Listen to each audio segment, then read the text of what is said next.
저는 여기 계신 분들의 미래가 얼마나 밝을지 감히 예상도 못할 만큼 여러분들의 미래는 밝을 겁니다. 왜 그러냐고요? 나라도 엉망이 나라는 이야기는 정말 많이 들리지만 우리나라 경제에 두 가지 호조건이 지금 다가오고 여러분 안녕하세요. 반갑습니다. 오늘 여기 12시쯤 와가지고 점심 먹는데 여의도를 좀 산책했거든요. 했는데 추억이 엄청 떠올라가지고 좋았습니다. 아무튼 30년 정도 직장 생활하는 동안에 다니다 보니까 또 새로운 건물도 생기고 가게도 생겨서 재밌었습니다. 참고로 여의도에도 한 7년 살았거든요.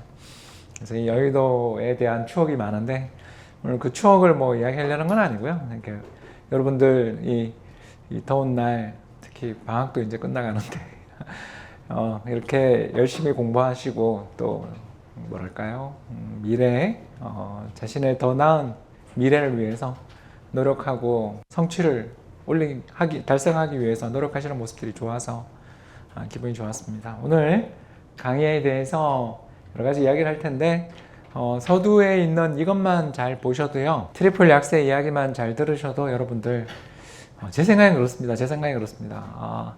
우리나라 시장에서 어떻게 우리는 투자를 해야 되고 살아남을 것인가에 대해서 좀 도움이 되지 않을까 이렇게 생각을 하고서 오늘 준비를 했고요. 시작하겠습니다. 네, 빨간 선은 우리나라 환율입니다.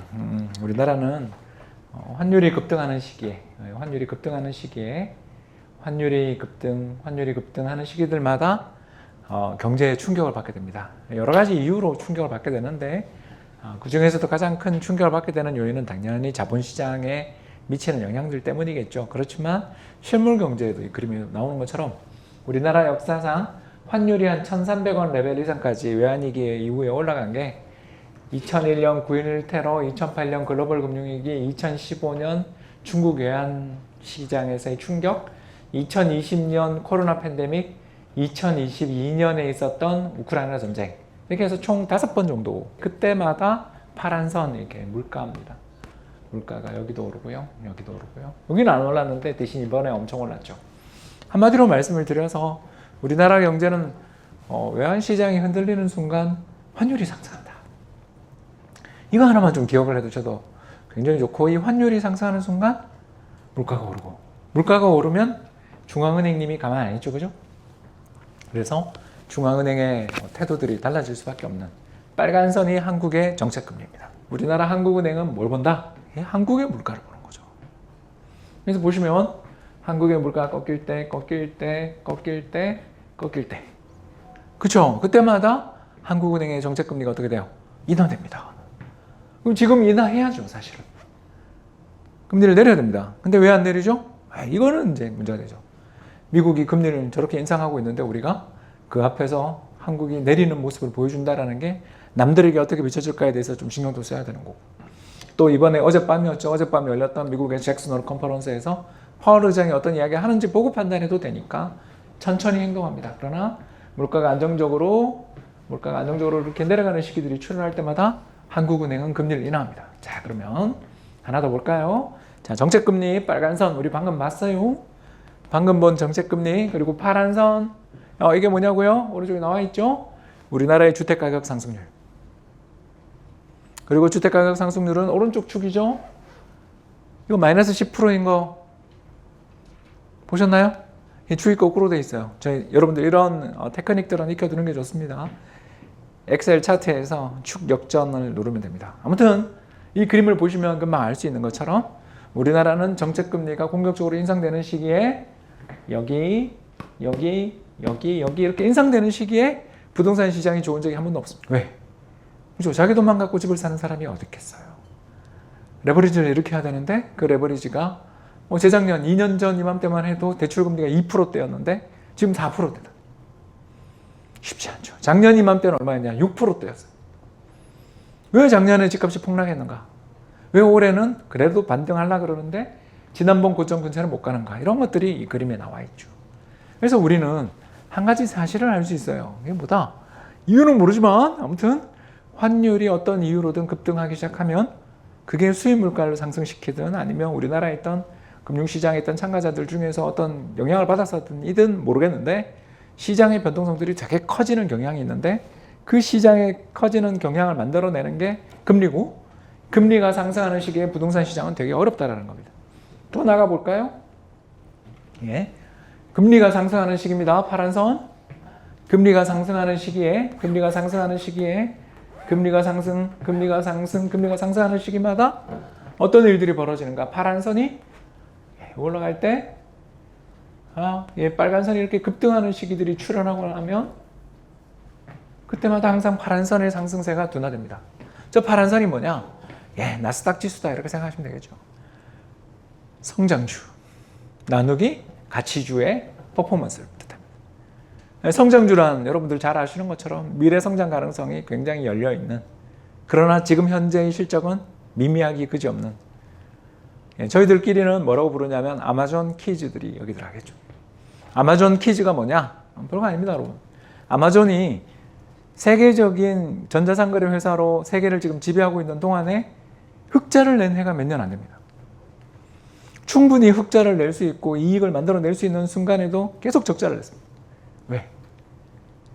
세계를 제패하고 시장을 장악하기 위해서 우린 쉴 수 없어 그러면서 끝도 없이 투자를 했죠. 그래서 AWS라든가 혹은 물류 부문에 있어서 아마존을 따라가는 회사가 세상에 이제 없습니다.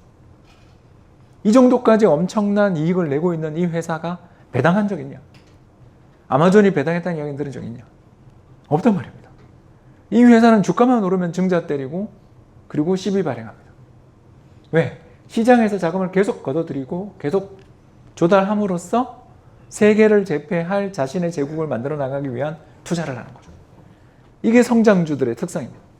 반면으로 가치주는 어떤 회사냐? 버크셔 해서웨이 같은 회사들이죠. 어마어마한 현금을 들고 있습니다. 그리고 그 대부분을 국채로 들고 있다가 불황이 오는 순간 어떻게 하죠? M&A 합니다. 나 기다렸어 이러면서 좋은 회사를 사죠. 시즈 캔디부터 시작해서 수많은 회사들을 사들였고요. 게이코 같은 회사들을 샀죠. 그리고 최근 같은 경우는 어떻게 합니까? 주가 빠질 때마다 애플을 사 모으고 있죠. 불황이 올 때마다 이 회사는 액션합니다.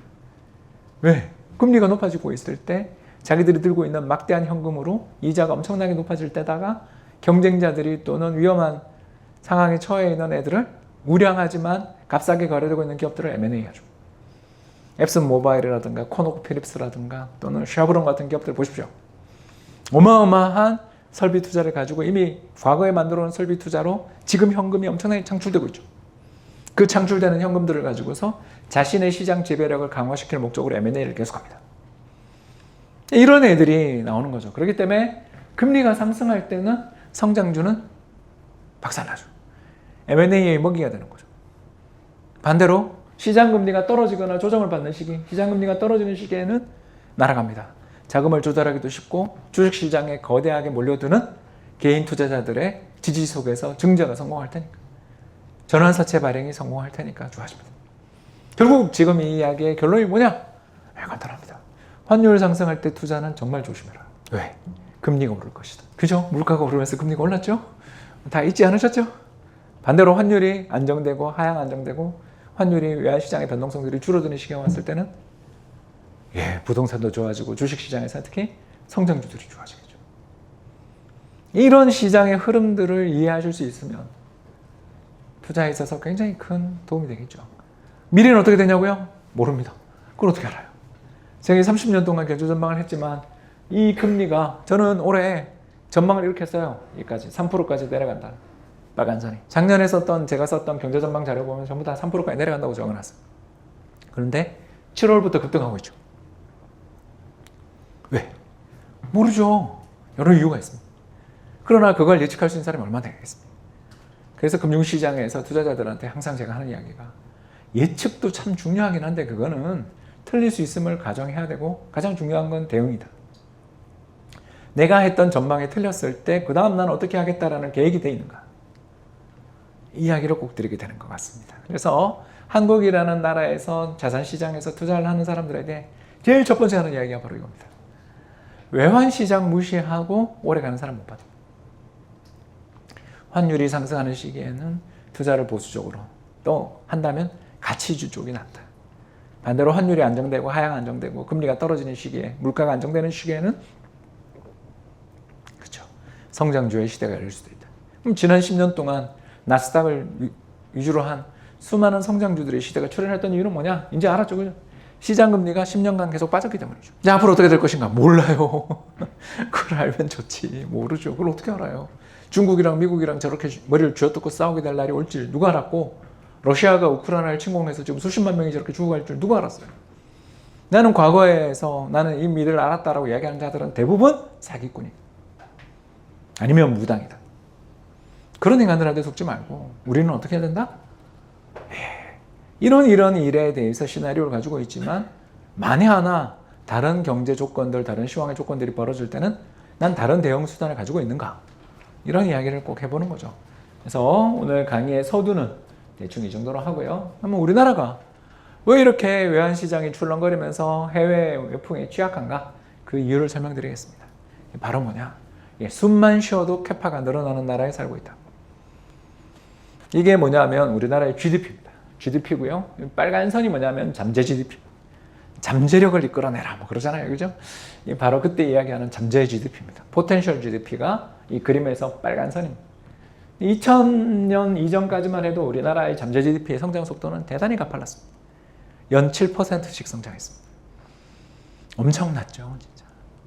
우리나라 역사상 가장 강력한 성장세들은 90년대, 70년대, 80년대에 있었습니다. 그러다가 외환위기가 끝난 다음 우리나라의 성장세는 그 전에 비해서 반토막이 났습니다. 연 성장률 3%에서 4% 정도로 둔화됐죠. 그리고 옆으로 이렇게 가고 있습니다. 그럼에도 불구하고 이 정도의 성장률은 세계에서 1위입니다. 비교 대상이 중국이나 인도가 되면 안 되죠. 거기는 왜냐하면 인구빨이니까. 근데 우리를 비롯한 대부분의 선진국들은 이제 인구가 감소합니다. 한국도 그렇죠. 저는 여기 계신 분들의 미래가 얼마나 밝을지 감히 예상도 못할 만큼 여러분들의 미래는 밝을 겁니다. 왜 그러냐고요? 간단합니다. 앞으로 5년 안에 58년 개띠들이 다 은퇴해요. 58년 개띠가 총 얼마인지 아세요? 800만 명입니다. 58년 개띠부터 63년, 저희들끼리는 55년에서 63년까지의 8년에서 9년 정도를 베이비붐 세대라고 부르는데요. 58년 개띠가 100만 명으로 제일 많고요. 다른 세대들도 90만 명대 태어났습니다. 그리고 그 사람들이 지금 국민연금 받으러 가고 있죠. 시장에서 은퇴하고 있습니다. 얼마 전 뉴스 들으셨죠? 뭐 우리나라를 대표하는 자동차 회사가 파업한다는 이야기 들으셨죠? 5년 만에 파업합니다. 그 파업의 이유가 뭔지 아세요? 정년 연장 때문에 파업합니다.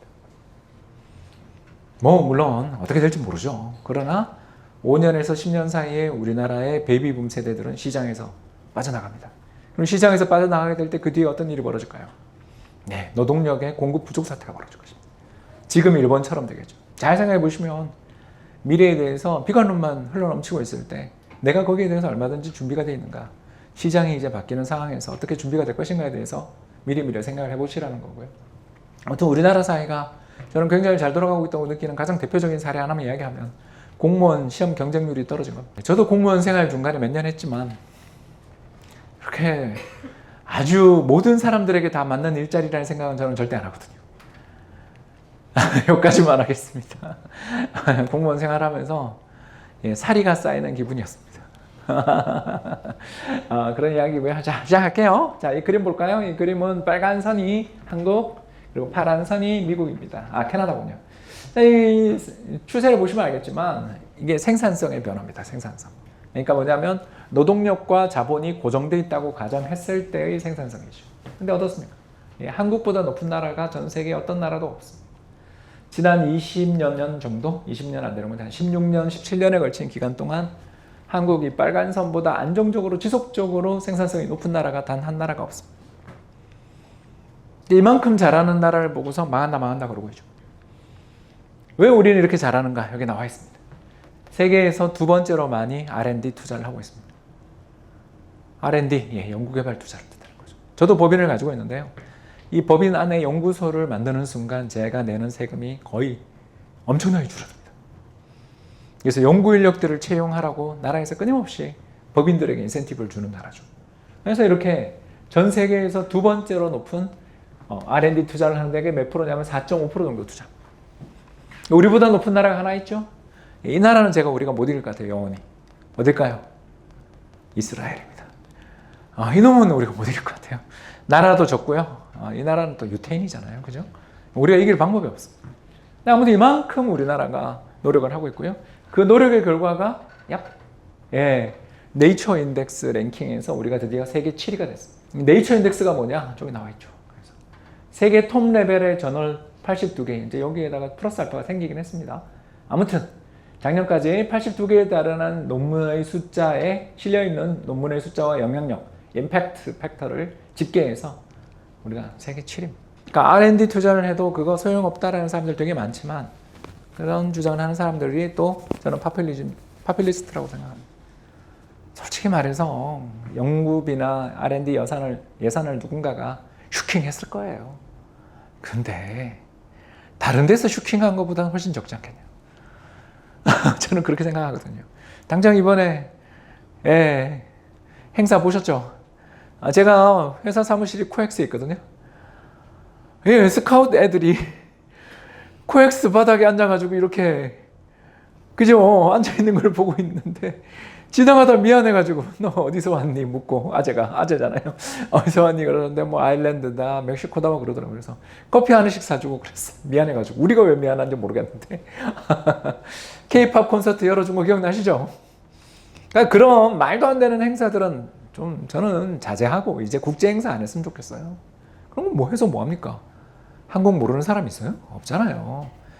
그런 걸 실패하는 데 따르는 국격의 하락이 더 크지. 국가 브랜드 같은 소리를 하고 그래요. 그냥 BTS가 하나 더 나오는 게 낫지. 안 그렇습니까? BTS 군대 가도 뭐 잘들 하더라고요. 그죠? 근데 이제 블랙핑크 계약 연장이 안 들려서 걱정입니다. 리사야 꼭 돌아와. 정말 저는 유럽 쪽을 되게 여행도 많이 하고 많이 또 가서 책도 쓰고 그러는데, 그러니까 한 달 살기 이런 걸 많이 하는데 블랙핑크는 진짜 어디서도 노래가 들리고 정말 대단한 그룹인 것 같습니다. 아무튼 우리나라는 인구도 감소하고요. 뭐 나라도 엉망이 나라는 이야기는 정말 많이 들리지만 그죠? 우리나라의 경제에 두 가지 호조건이 지금 다가오고 있는 거예요. 첫 번째 호조건 5.18년 개띠가 은퇴하고 있어요. 그죠? 800만 대군이 은퇴하고 있어요. 물론 국가 재정에 문제가 되겠죠. 그러나 그거랑 우리랑 뭔 상관이 있어? 일단 여러분들 취직 잘 되는 게 중요하지. 그렇지 않습니까? 그래서 여러분들이 돈 많이 벌어서 세금 많이 내면 되잖아. 돈을 못 버는 게 문제지. 그 다음 세금이지. 그죠? 두 번째가 뭐예요? R&D 예산을 엄청나게 투자해서 세계적인 최고의 혁신 국가가 한국이라는 거예요.